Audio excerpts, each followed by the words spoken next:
show. What's going on, dudes and dudettes? So yes, there is a little tribute to Kobe up there. This pretty big cloth thing. It's like 3 feet by 5 feet.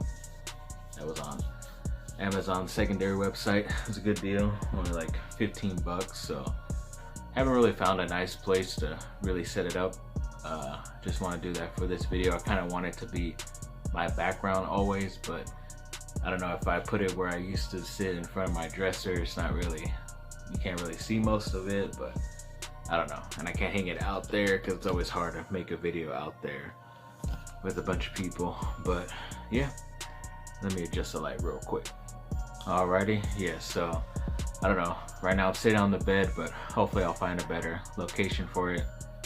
Yeah, there are other reasons why I won't want it up, because I won't get into that, but yeah, that's inside information. So let's get into this.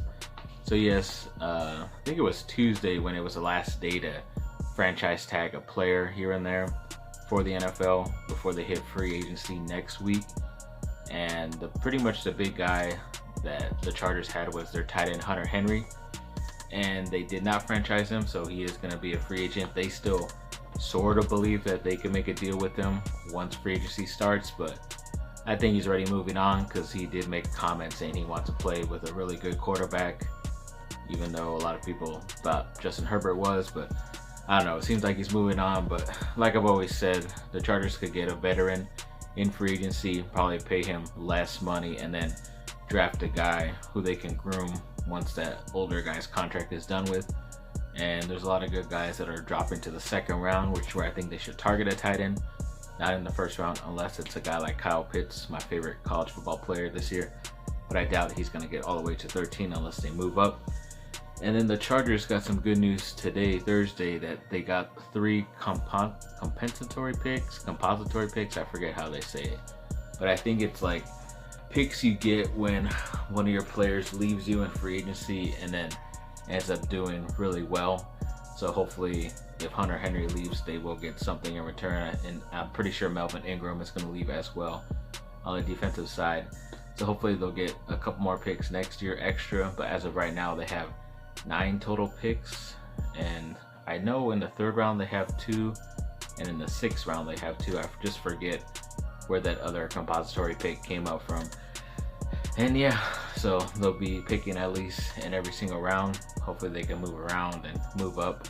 And if you're going to move back, hopefully there's a player or 2. But yeah, a lot of guys were let go to save money in the past couple days on a bunch of other teams, especially on the offensive line, where I think they could restructure their line just through free agency and then do picks on the defense or anywhere else of need for them. But yeah, it should be very interesting once free agency starts next week. Then Duke, yes, a bit of good and bad news here. So 2 days ago, they had to play Boston College in the opening round of the ACC tournament. They were able to kill them like 86-51, something like that. And it's just crazy how much they were able to beat them by, because the only game they had this year, Duke, I think only won by 1 point. But yes, luckily they did get that victory. And this is like the worst starting position Duke has ever had. I thought they had done this before a couple years ago where they had to win 5 games in 5 days, but I forget it was only 4 games in 4 nights where they still won the tournament. But this year would be the first time they ever did 5 and 5. And it's been going good for them. So they were able to get that victory. And DJ Stewart, my guy, the freshman, he went off. He had like 17 points, the higher score in that game. So I was happy about that. Then they went on to face the next day Louisville, who has beat them twice this year in some pretty close games. And it just sucks that they most recently lost to them. But yes, Duke was able to finish off in the second half. It was like a 1-point game. Duke was leading at halftime, but then they were able to get that victory over them. And it just was great because Mark Williams, the freshman who I've been dying for them to play, and they have been playing him the past couple of weeks, and he's looked awesome. I guess he just needed a little bit more time to mature, but yeah, he had like 23 points and 19 rebounds, almost had a 20-20 game. And Matthew Hurt as well, who's done very well against Louisville this year. Got like 18, 17 points, something like that too. So yes, it was a good victory. And the sad news I woke up to this morning on Thursday was that they had to cancel their game and withdraw from the ACC tournament because they found a positive test in the Tier 1 personnel. So that's either people working with the team, the coaches, players. Somebody had tested positive, and kind of sucks because they've been doing this thing where they're driving back to and forth from this tournament, this tournament to their school because it's only about 45-50 minutes away. But they thought their bubble over there in Durham on campus was a lot better than trying to go to a new place and stuff like that. So I don't know if they got in contact with someone or it was someone during the game or anything crazy like that, but I don't know. Every single and this is the second time when they had to play Florida State, which is going to be a good game in my opinion. Both times this year it's been canceled. I think Florida State had the positive test last time later last year, and then this time Duke has a positive test, and now Duke has to cut their season short. And they've been on the bubble. I mean, they had 2 nice wins recently. They were coming off of a losing streak going into this tournament, and they were riding some momentum and hopefully to get some of these wins in the tournament and see how far they could go. But of course, it has to be cut down. Just like last year, I thought they were performing very well and had a chance to show what they could do, and then of course they withdrew from the tournament early because of COVID problems, and now this is the second year in a row where we won't be able to find out exactly how good these 2 teams could have been. Hopefully a lot of these younger guys come back because I think they're very talented. There are a couple guys like Williams and my guy Stewart, the freshmen that might get some NBA looks, so they might see where they get drafted and might leave early. I hope not. And then I know Matthew Hurt is most likely going to leave because he made the biggest jump out of all those first freshman players from the last season. So yeah, he'll be gone. And of course Jalen Johnson, the top 10 pick who has already left the team, will be gone too. So yeah, it just sucks. A lot of Duke news. I was looking forward to seeing them later, but yeah, I won't be able to enjoy that, see what kind of run they were going on, because they were getting hot at the right time, as they like to say in March. But we'll have to wait and see. Hopefully a lot of these guys come back next year. And then when it comes to the Lakers, they had recently signed Damian Jones at center to a 10-day contract. It expired, so now he's on his second 10-day contract. So I think once this is up, then they have to officially announce if he is on the team or not. So hopefully if he stays healthy and can contribute good enough, he will be. So we'll have to wait and see.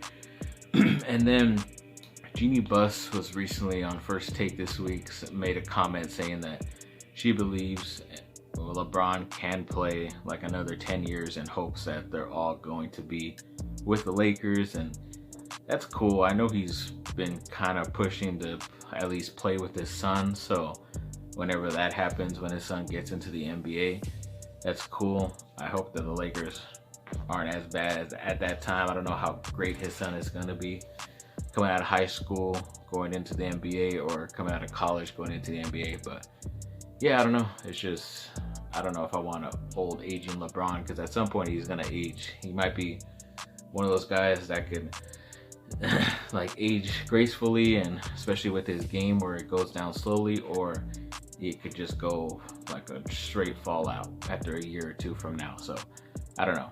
We'll see about that, but I don't think he could do another 10 years. That's just too crazy. And definitely his wife is not gonna like that, like he's always said.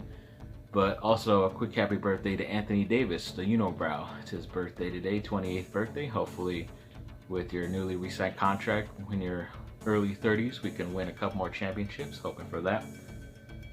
Then the Anaheim Ducks, yes, they were facing their rivals in the Kings the other day and beat them 6-5 in overtime. It's one of the few wins I can talk about, and luckily it was against a rival, and they did lose pretty bad last night, so hopefully they can get another victory against the Kings tomorrow.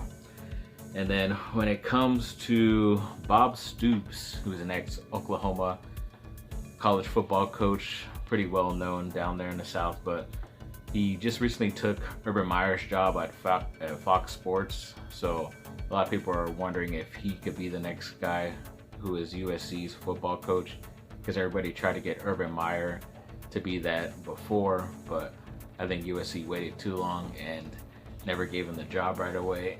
And they just think because Matt Leinart and Reggie Bush work for Fox Sports that they're going to be able to persuade any of those coaches that get that spot.